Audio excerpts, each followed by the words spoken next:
Dito nga muna sa kanan. Hello! Dito sa kaliwa. Hi! Maupo po kayo. Maupo po muna kayo. Magandang umaga po sa inyo lahat. Sa mga chairman natin, good morning po. Naluluwa lang ako.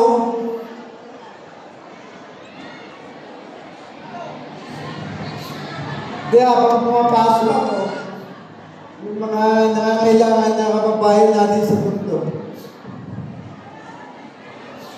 na-emotional lang po ako na ang dami nating kababayan na nangangailangan na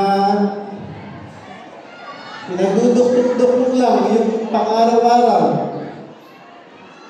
Yung mga yumakap, yumamay, yumalik, tsaka nagpapasalamat, yung mga natulungan natin, pasalamat po kayo sa Panginoon natin na yung kami, tulay lang naman kami sa pagtulong.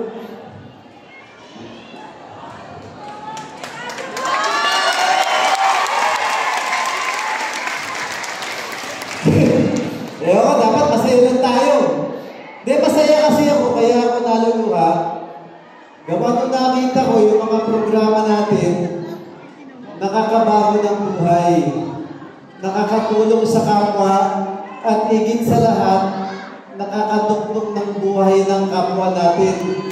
Yung mga nagpapasalamat dun sa guarantee letter natin, yung mga na-hospital na kaanak nila, nanay, karangalan kong tumulong sa inyo at makatatandaan ninyo lahat ng tinutulong ni Kong Ernix. Lahat po yan galing sa Panginoon. Ako tulay lamang ng blessing ni Lord para po maibigay sa inyo dahil kayo po ang higit na nangangailangan. Basta hindi ako titigil, pagod man o politika kahit anong mangyari.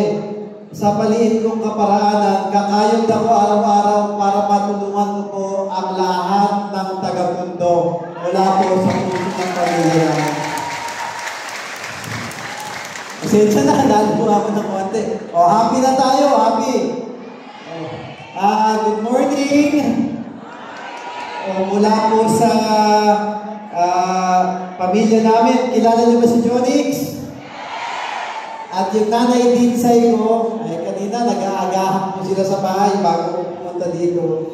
Pinahahatid po nila yung pagbati at pagmamahal nila sa inyong lahat. Dahil bago nyo ko minahal, di ba tatay ko unang minahal nyo?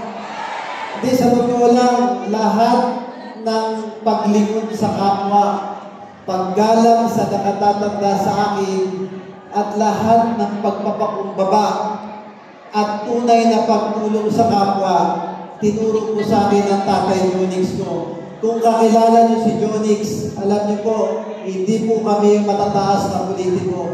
Kami po mga simpleng tao lang, simpleng batang mundo, na kahit kailan hindi po kami namumulitika.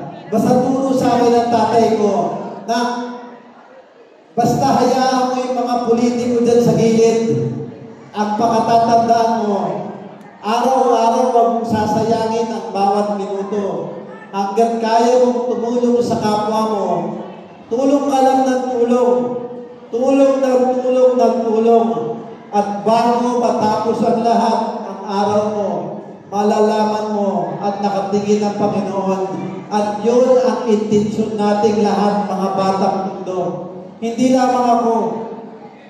Dapat lahat po tayo nililingon natin ang kapwa natin. Ako, nagkataon na nagpapasalamat po ko sa inyo lahat na yung batang Ernix na pinalaki ninyo, bagamat mahirap yung dinaanan ko, mga bigatin sa politika po, yung nakalaban ko. Mga mayayaman at bilyonaryo, wala po ako ng mga pera na meron sila. Pero ang masasabi ko lang po, ang meron po ako, yung pinalaki ako ng tatay ko.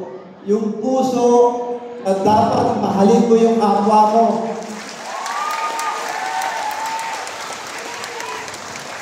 Kaya mga lolo't lola ko, mga batang tundo, alam ko mahirap po yung pinagdadaanan natin.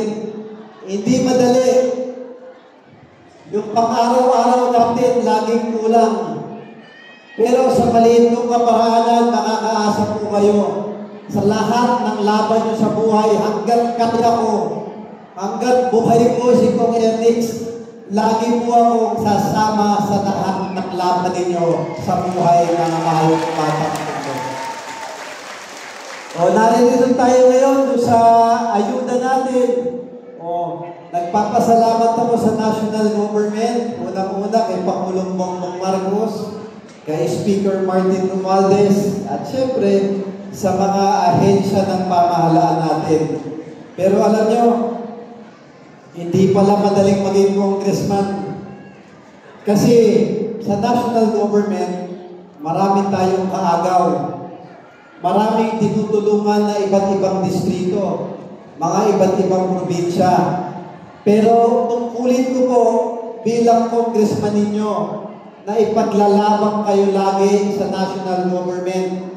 Para ganun pa man, mas marami tayong makuhang pondo, mas marami tayong makuhang pagtulong at tungkulin ng congressman na alagaan ko po kayong lahat bilang ama ng District 1 dito sa Sugbo. Kaya ayoko na pong pakahabaan. Alam ko, marami pa kayong kailangan gawin. Talagang natutuwa lang ako at masaya akong makapiling kayong lahat ngayong umaga. Yung hindi ko nakamayan, hindi ko nayakap, at yung isa nagtatanong kung pwede mo daw kumis. Basta kay Kong Ernix, libre kumis ha. Libre magpa-selfie. Basta ako, wag po ninyo kung iisipin congressman. Ang iisipin niyo po sa akin, parang apo nyo lang, parang anak nyo lang, kapatid, barkada at kaibigan. Dahil hindi po ako politiko, ako po lingkod bayan na nandito para lang tulong sa kapwa.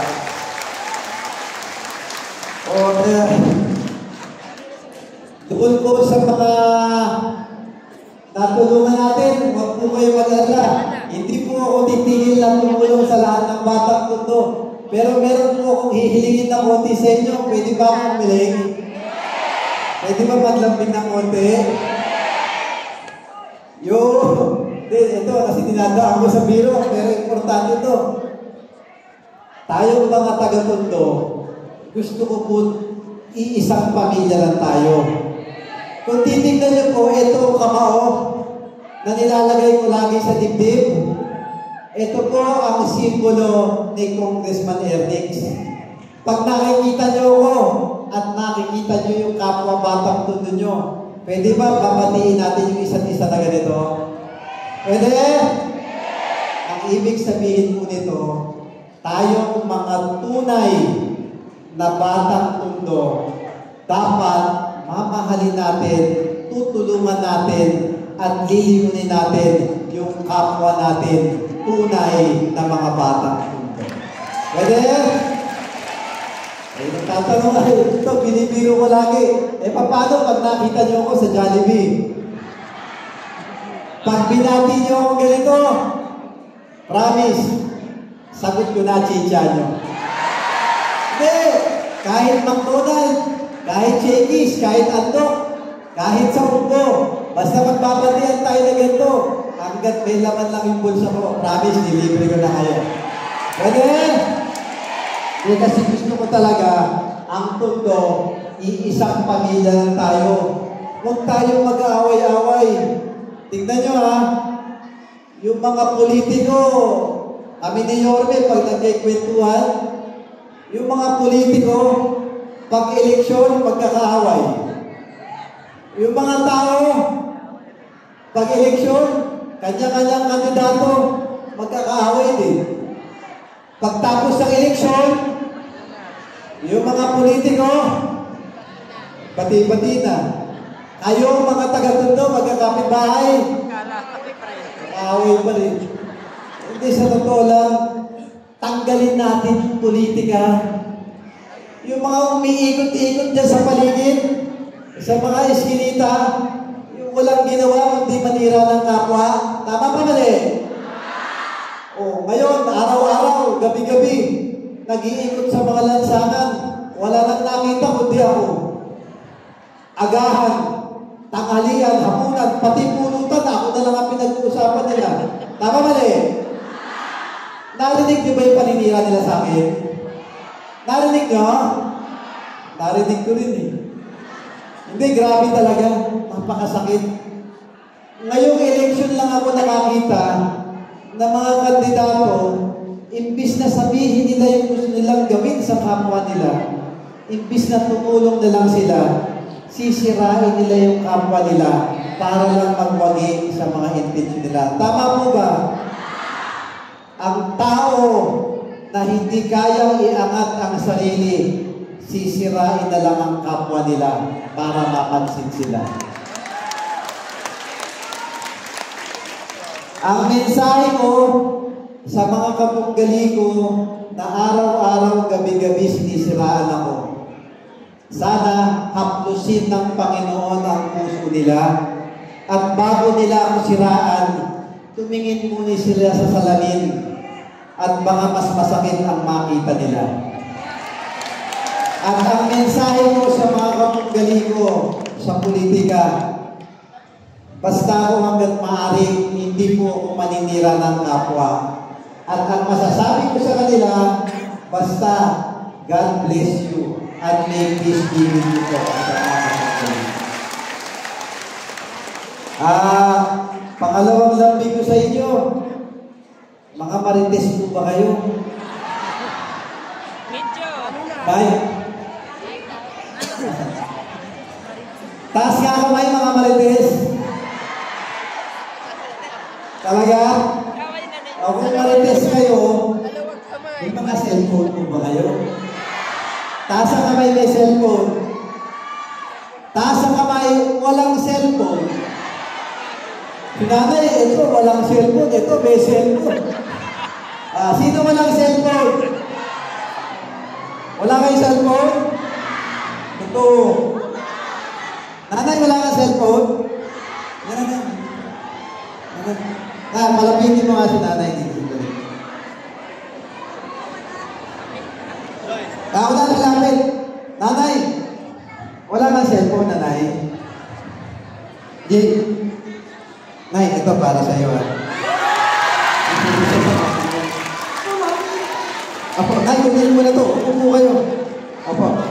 Nay, bibigyan kita. Upo muna kayo, nanay. Bibigyan. Apo, upo muna kayo. Upo muna kayo. Kung marites kayo, may cellphone, may Facebook po ba kayo?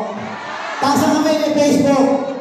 O kung may Facebook kayo, pwede ba i-like, share, and follow nyo yung Facebook natin? Hindi, malaking tulong po sa akin yan. Para maipaalam sa mga kapitbahay nyo, sa mga kapamilya nyo, na tulad po ninyo, kay Congressman Ernix, wala pong padri-padrino. Wala tayong pinipili. Hanggat maaari, lahat po tutulungan natin dahil yun po ang sinumpaang tungkulin ni Congressman Ernix para po sa inyo lahat. Nanay, gusto ko lang banggitin sa inyo na mabilis yung mga programa natin na ginagawa para sa inyo. O yung mga nangangailangan ng wheelchair, walker, tungkod, hearing aid, oxygen, blood pressure. O yan, marami sa atin nangangailangan po yan. O hanggang kaya ko po, ilapit po ninyo sa amin, sa mga chairman na nandito, sa mga BTS namin, hanggang maaari, ihahatid po namin sa pintuan ng mga bahay nyo para po makatulong sa mga nangangailangan ng medical assistive devices. O kapakit ko rin, sa Facebook namin, makikita nyo yung isa pang programa, yung mga kailangan ng operasyon sa katarata. Mga senior citizens at kahit mga bata pa, nanay, o basta kailangan nyo ng operasyon sa katarata, malabo ang mga mata nyo, ng mga lulong-lola nyo, ilapit po ninyo sa amin, ni Sinco, wala po kayong babayaran. Simula sa check-up, pamasahe, merienda, hanggang maoperahan kayo at maibalik namin kayo dito sa mundo. Lahat po, sasagutin po ni Congressman Ernix ang babayaran. Mapanggit ko na rin po, yung importante, yung Hospital Assistance Program. Yung guarantee letter natin. O, yung Tondo Medical Center, yung PGH, yung Jose Reyes, alam niyo po ba yung Heart Center sa Quezon City? Yung Lung Center, National Kidney Center, at yung sa mga bata sa Quezon Avenue, yung Philippine Children's Medical Center. Dito sa Banawe, yung mga nababalian naman ng buto. Alam niyo ba yun? Yung orthopedic. Lahat po yan, National Government Hospital. Pag meron pong na-hospital na kakilala kayo, sabihin po ninyo sa kanila, huwag po kayong gagastos ng sariling pera. At huwag po kayo, naku po, tandaan ninyo, huwag kayong mangungutang. Naririto po ako. Ako po ang tutulong na bayaran ang hospital bill ng lahat ng batang mundo. At doon naman sa mga emergency cases na napapasok sa Mary Johnston, yung pangmayaman. Hindi, kasi private. Natural mas mahal. Pero di kalidad naman ang serbisyo sa Mary Johnston. Bagamat ayaw natin magbayad ng mahal sa ospital, may pagkakataon po na pag-emergency at nag-aagaw buhay yung kaanak ninyo, hindi natin iisipin na kung mahal o mura. Ang importante po, maisalba natin yung buhay ng pasyente. Tama po ba? Pag naisalba na natin, ang problema natin ngayon, kaming mga lingkod bayan, wala kaming kapangyarihan makialam sa mga private na negosyo. Kaya sa Mary Johnston, nagpapasalamat po ako sa kanila. Dinulong po nila yung pakiusap ko. Na nakita ko na maraming mga taga-Tondo ang nai-emergency sa Mary Johnston at walang maibayad. Dahil emergency, gusto nating isalba buhay. Pero talagang wala tayong ibabayad. Tama po ba? Yun ang sinusolusyonan ni Kong Ernix bilang tatay ng District 1. Hanggang kaya ko lang po, ilapit niyo sa akin. Kahit private, kahit pangmayaman, tutulungan ko kayong bayaran ang hospital bill doon sa Mary Johnston, doon po ako sa Memorials. Tandaan po ninyo yan, ha? At yung mga pinapatayong nating gusali, yung dito sa may, alam niyo ba yung palengke ng Predil? Yung harapan, yung gusali, yung tanggapan ng mga dating congressman, alam niyo yun? Diba? Tinipag natin yung luma. Tama mali? Ngayon, umiikot-ikot, nagagaling-galingan. Sinisisi ako, tinipag ko yung lumang gusali. Hindi naman siya nagpatayo doon. Hindi, sa totoo lang. Sakit kasi ng mga politiko na ang lakad manira ng kapwa. Inisip ko nga, wala siyang ginawa para magpatayo ng gusali. Eto po, real talk lang tayo para sagutin natin yung mga paratang nila. Yung lumang tanggapan ng gusali ng mga dating congressman. Opo, tinipag ko po yun. Bakit? Luma na, bulok na, at sinalaula nila. Bakit? Nung nanalo si Congressman Ernix, ninakaw nila, sinira nila, para hindi ko pakinabangan yung gusali ng tanggapan ng mga dating congressman. Ngayon, sinisisi ako na tinipag ko yung luma. Opo, tinipag ko dahil sinalaula nila pinatayo ko nga na maganda at bago. Ni isang musik, wala silang ginastos. Ngayon, ako papasama. Wow! Hindi, sa totoo lang real talk lang tayo. Kasi naninira sila tama po ba? Ang mga tao to, sa totoo lang, ngayon sinasabi, ang tagal daw itayo, sila daw ang tatapos. Ngayon, binayaran na natin lahat. Malapit na matapos, sila na raw ang gagawa. Wow! Hindi itong mga tao ko Pag mali, ako may kasalanan. Pag maganda, sila gagawa. Yan ang pamumulitika ng mga kutunggali natin. Mag-ingat po tayo. Sa totoo lang, bakit pa tumagal? Di ba't sa amin na nanggaling? Yung mga pinatatayo kasi sila dati kaya mabilis, parang hawla lang ng ibon eh. Itong gusali, for the first time in history ng congressman, ngayon lang po tayo nakakapagpatayo ng mga gusali na malalaki na papakinabangan ng mga batang mundo. Tama po ba? At sa totoo lang, hindi galing sa budget ng congressman yan.